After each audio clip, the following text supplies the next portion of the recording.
Hello and good morning everyone. I welcome you all at Verse IS. I hope everyone is doing well.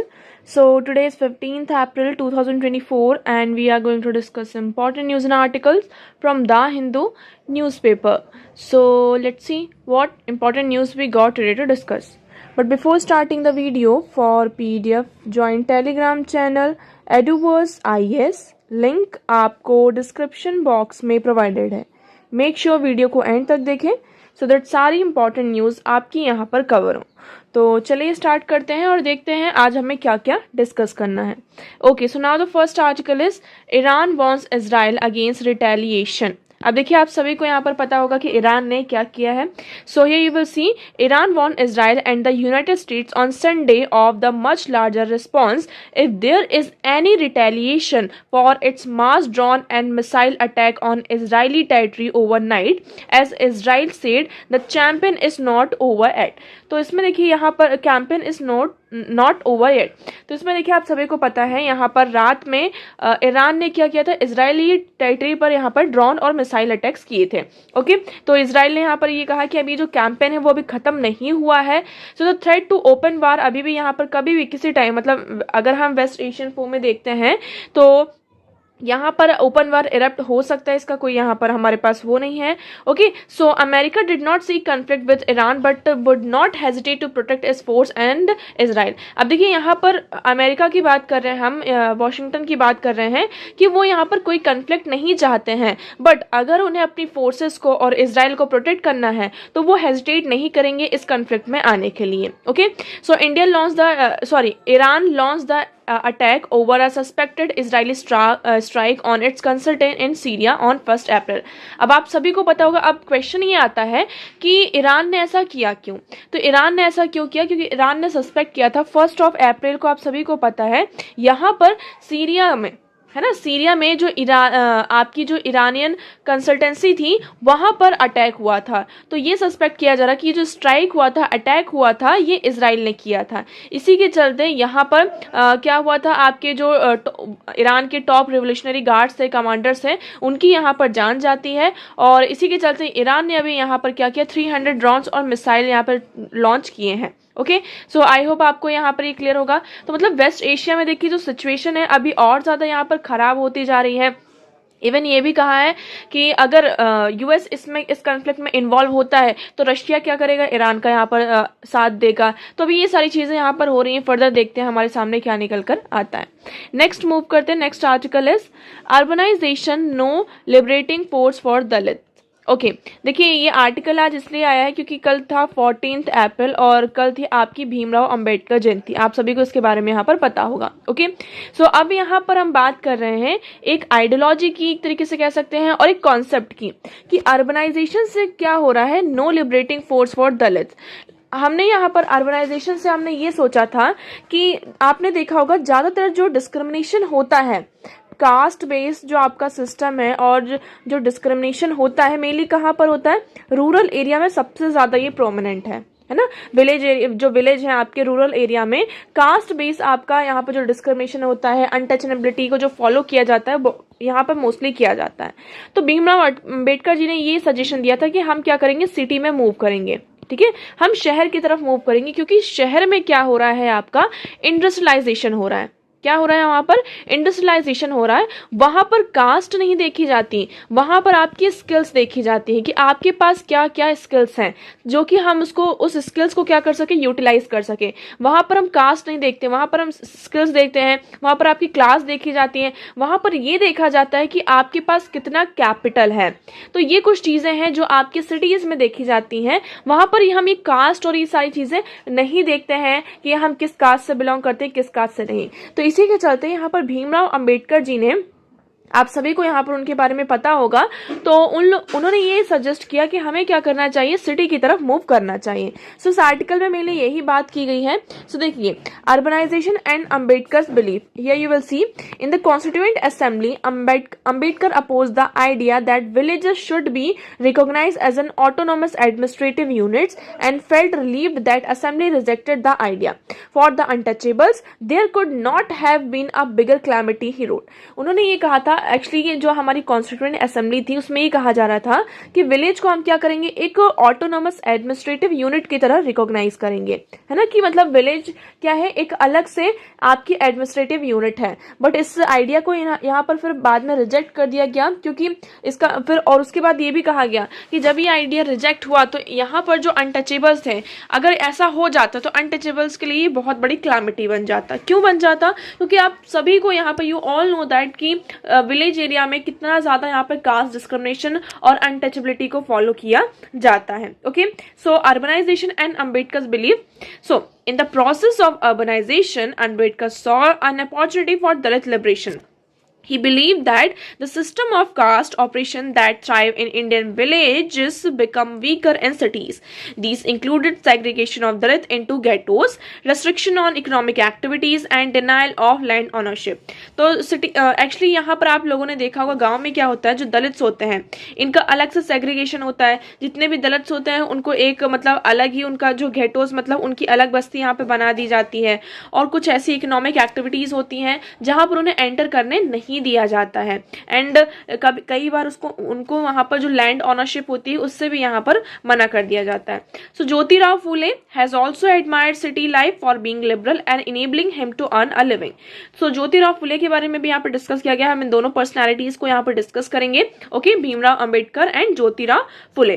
तो उन्होंने भी ये कहा कि सिटी की लाइफ को एडमायर किया क्योंकि वहां पर उनको क्या मिला था, एक लिबरेशन मिला था, लिबर्टी मिली थी, जिसके कारण वो अपनी लिविंग्स के लिए अर्न कर सके। So at the core the liberating power of cities for Ambedkar and Phule was the opportunity to become anonymous. तो यहाँ पर ये क्या है, अगर लिबरेटिंग पावर हमें चाहिए तो हमें कहाँ मूव करना होगा, सिटीज में मूव करना होगा। Okay, so cities in principle offer an opportunity to become a stranger among a sea of strangers and transition from a caste based order to a class based order.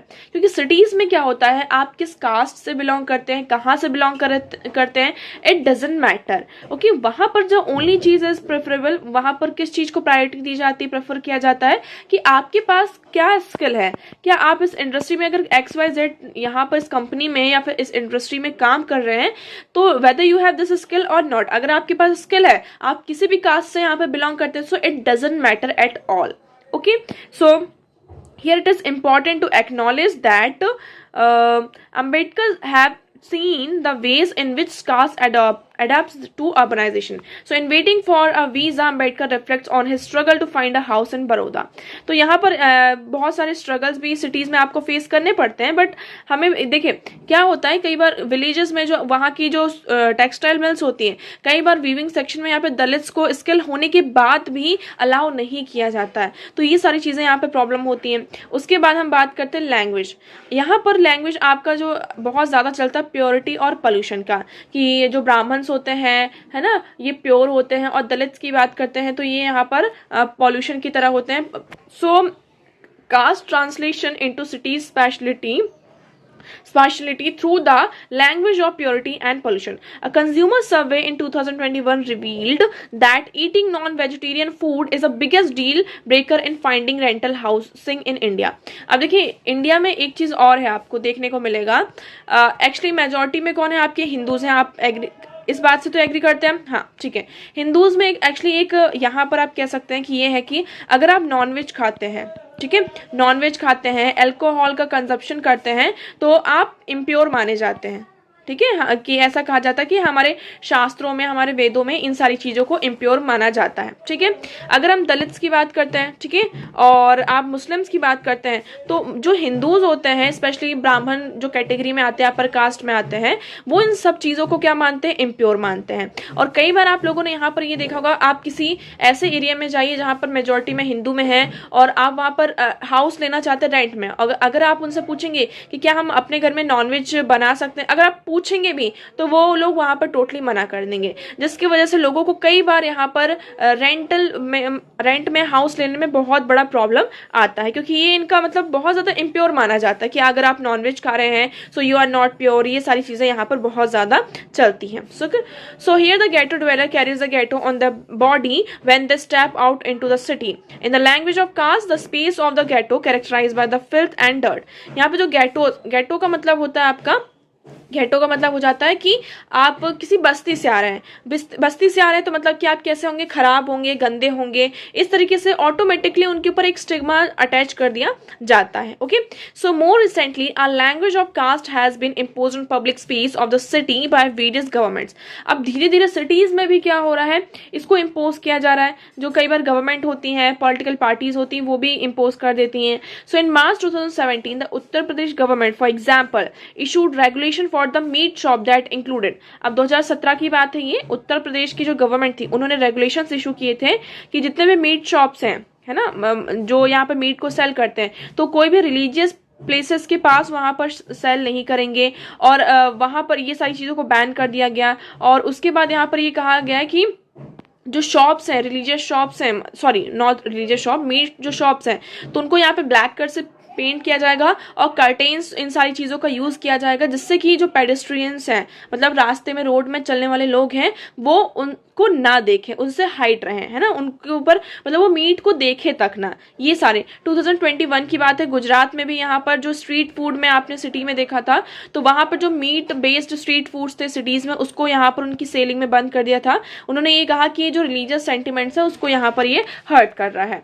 So through the brahmanical regulations the state has characterized meat as a impurity that could pollute a public space। तो यहाँ पर देखिए, अभी हमने बात की थी कि जो ब्राह्मणिकल रेगुलेशंस है उसके अकॉर्डिंग ये कहा जाता है कि जो मीट होता है वो इम्प्योर होता है और वो पब्लिक स्पेस को यहाँ पर पॉल्यूट करता है। So both secular and religious और इवन अ पेडेस्ट्रियन साइड, तो इसलिए यहाँ पर लोगों की नजरों से भी उसे क्या करना चाहिए, दूर रखना चाहिए। तो देखिए ये सारी चीजें भी अब क्या हो रही है, धीरे धीरे आपके सिटीज में भी आ रही हैं। सो हम यहाँ पर जो लिबरेशन की बात कर रहे थे कि अर्बनाइजेशन से क्या होगा, आपका दलित के लिए यहाँ पे लिबर्टी मिलेगी, बट हमें ऐसा होता हुआ नजर ज्यादा नहीं आ रहा है। ओके, तो चलिए देखिए अब हम बात कर लेते हैं भीमराव अंबेडकर जी के बारे में। सो आप सभी को इन पर्सनालिटी के बारे में पता होगा। So Bhimrao Ambedkar was born in 1891 in Mhow, central province, Madhya Pradesh में। Okay, he is known as the father of the Indian constitution and was the first law minister.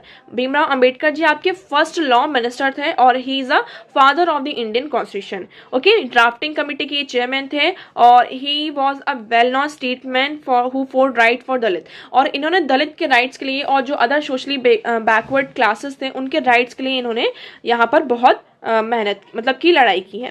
Contribution की बात करते हैं। सो महत सत्याग्रह आपका 1927 में होता है अगेंस्ट हिंदूज, क्योंकि वो क्या कर रहे थे यहाँ पर, who were opposing the decision of the municipal board। इसके चलते 1927 में he led to the Mahad Satyagraha। In 1926 municipal board of Mahad passed an order to throw and open a tank to all communities। Earlier the untouchables were not allowed to use water। Actually ये था कि महद में जो actually tank था, water tank था, तो उसमें जो दलित से उनको यूज नहीं करने दिया जाता था कि आप उस वाटर को आप यूज करें। लेकिन उसके बाद फिर यहाँ पर क्या होता है, इसको यहाँ पर सभी के लिए ओपन कर दिया जाता है। He participated in all 3 round table conferences. आपको ये याद रखना है कि तीनों राउंड टेबल कॉन्फ्रेंसेस में भीमराव अंबेडकर जी ने पार्टिसिपेट किया था।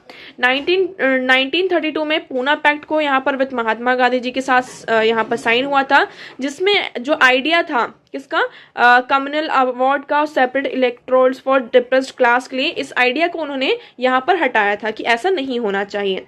So how ever the seat reserved for the depressed classes were increased from 71 to 147 in provincial legislatures and to 18% of the total in the central legislature। okay, so ये सारी चीजें थी। अब हम इनके कुछ important works की बात कर लेते हैं, that is important। जर्नल्स में इनके कौन कौन से, मूक नायक, बाहिर भारत, समाता एंड जनता, और ये यहाँ पर इनकी कुछ बुक्स है, एनिलेशन ऑफ कास्ट, बुद्धा और Karl Marx, the untouchables, who are they and why they have become untouchables, Buddha and his dharma, the rise and fall of Hindus women.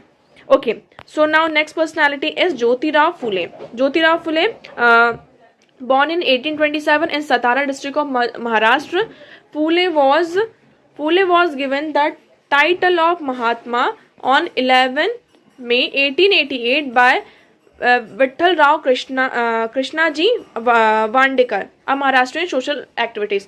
तो यहाँ पे जो महाराष्ट्रियन सोशल एक्टिविस्ट थे उन्होंने क्या किया था, मतलब विठल राव कृष्णा जी ने, तो उन्होंने 11 मई 1888 को उनको टाइटल दिया था किसका, महात्मा का। ओके इनकी आइडियोलॉजी के बारे में बात कर लेते हैं। He was liberty, egalitarianism and socialism पर ये भरोसा करते थे, इनके आइडियाज थे। सो इनकी कुछ एसोसिएशंस की बात करते हैं। सो आप सभी को बताया जाएगा, Phule along with his followers formed Satyashodhak Samaj in 1873। 1873 में इन्होंने अपने फॉलोवर्स के साथ मिलकर सत्यशोधक समाज की स्थापना की थी, which mean seekers of truth in order to attend equal social and economic benefit for the lower caste in Maharashtra. तो इन्होंने भी मेन इनका वो था कि लोअर कास्ट के लिए हमें काम करना, उनके बेनिफिट के लिए उन्होंने सत्यशोधक समाज की स्थापना की थी। म्युनिसिपल काउंसिल मेंबर की बात करते हैं। He was appointed commissioner at the Poona municipality and serve in the position until 1883। Okay titles की बात कर लेते हैं, जैसे कि हमने अभी टाइटल की बात यहाँ पर कर ली, सॉरी एक्चुअली ये रिपीट हो गया 2। सोशल रिफॉर्म्स एंड इनके कुछ कंट्रीब्यूशन की बात करते हैं तो आप सभी को यहाँ पर सावित्री बाई फुले के बारे में पता होगा। शी वॉज हिज वाइफ और उनके साथ मिलकर इन्होंने विमेन्स एजुकेशन इन इंडिया में बहुत बड़ा रोल प्ले किया है। ओके इन दोनों कपल्स ने मिलकर फर्स्ट इंडिजिनियसली रन गर्ल्स के लिए यहाँ पर इंडिया में 1848 में पुणे महाराष्ट्र में स्कूल को ओपन किया था। Later Phule started school for children from, उसके बाद यहाँ पर जो अनटचेबल्स जो कास्ट थी उनके लिए भी यहाँ पर महर और मांग जो कास्ट इस तरह की चीज़ें थी और उनके लिए भी यहाँ पर स्कूल्स को ओपन किया गया। 1863 में he open a home for pregnant Brahmin widows. यहाँ पर जो प्रेग्नेंट ब्राह्मण विडोज थी उनके लिए भी उन्होंने एक तरीके से कह सकते हैं कि एक सेफ प्लेस और सिक्योर प्लेस को यहाँ पर बात की कि ताकि वो अपने बच्चे को सेफली यहाँ पर बर्थ दे सके। ही ओपन अ ऑर्फनेज, इन्होंने जो आपका अनाथालय होता है, ऑर्फनेज होता है, इसको भी यहाँ पर ऑफन मतलब कि खोला, जिसका मतलब कि ये हो कि कोई भी यहाँ पर जो बच्चा है अनफॉर्चुनेट नहीं है। ओके इनकी कुछ फेमस वर्क की बात कर लेते हैं। सो तृतीया रत्न 1855, गुलामगिरी 1873। उसके बाद ये इनके कुछ इंपॉर्टेंट वर्क्स हैं, आप यहाँ से देख सकते हैं। इनकी डेथ की बात करते हैं 28 नवंबर 1890। His memorial is built in Phulewada, Pune Maharashtra. So ये है ज्योतिराव फूले, आपने यहाँ पर देख लिया। ओके नाउ नेक्स्ट मूव करते हैं। So the next article is fertility level drop below 1 in many Asian Nations. अब इसमें ये कहा जा रहा है, अब हम बात करते हैं यहाँ पर कंट्रीज की जो फर्टिलिटी रेट है वो धीरे धीरे क्या हो रही, 1 से भी आपकी कम होती जा रही। मतलब पहले क्या था कि फर्टिलिटी रेट यहाँ पर 5 to लेकर 9 तक रहती थी, लेकिन अभी कितनी होती है, ड्रॉप होकर 1% से भी कम हो चुकी है। Specially we are talking about here China, Singapore, South Korea, Hong Kong, Taiwan. इन कंट्रीज में जो फर्टिलिटी रेट है बहुत ही ज्यादा कम है। मतलब कि यहाँ पर क्या हो रहा, अगर कपल्स के बच्चे हैं तो सिर्फ एक ही बच्चा है या फिर वो यहाँ पर बच्चा नहीं करना चाहते हैं। Okay so here you will see currently in 4 countries, South Korea, Singapore, Hong Kong and Taiwan, the fertility rates are lower than 1. This means that while the majority of the women in these countries have only one child, and many are also not choosing to have children, pulling down the average below 1. For instance, in South Korea, the TFR slides to record low to 0.72% 23. अब देखिए south Korea में it is 0.72%, Hong Kong में कितना 0.721. तो इससे मतलब क्या हो रहा है कि आपकी मतलब कि जो बर्थ रेट है वो बहुत ज्यादा कम होती जा रही है। इट मीन्स आपकी कंट्री में जो पॉपुलेशन है उसमें यंग जनरेशन क्या होगी, आपकी कम होगी। इंडिया की भी बात करते हैं, इंडिया में भी यहाँ पर जो हमारी फर्टिलिटी रेट अभी कितनी है, 2.1 है। अगर हम एक आइडियल बात करते हैं, आइडियल रेट कितनी होनी चाहिए, 2.2 यहाँ पर होनी चाहिए, बट हम यहाँ पर 0.1% से यहाँ पर पीछे हैं। अगर हम पीछे जाते हैं तो इससे क्या होगा, हमारी कंट्री में जो पॉपुलेशन है उसमें आपका क्या होगा, जो यंग जनरेशन की हम बात करते हैं, हम डेमोग्राफिक डिविडेंड की बात करते हैं, इसमें हमें कमी दिखाई देगी। Okay so in the 6 countries consider, not only the TRF significantly lower than 2.1, it has been a drastic reduction over time. और यहाँ पर जो रिडक्शन हमें देखने को मिल रहा है। ओके कंपेयर करते हैं Ukraine, Finland, Italy, Spain countries also, यहाँ पर भी आपकी जो फर्टिलिटी रेट है it is also very lowest. Okay China में हम बात करते हैं, चाइना में 1968 में फर्टिलिटी रेट थी कितनी, 6.51. अब यहाँ पर 21 की बात करते हैं, सो इट इज 1.16. तो यहाँ पर वेरियस मेजर्स लिए गए जिसकी वजह से यहाँ पर ड्रॉप डाउन देखने को मिलता है। So India TFR total fertility rate also witnessed a drop from 5.7% to 2.03। अब इंडिया में भी यहाँ पे ड्रॉप हुआ है, 5.7 से हम 2.03।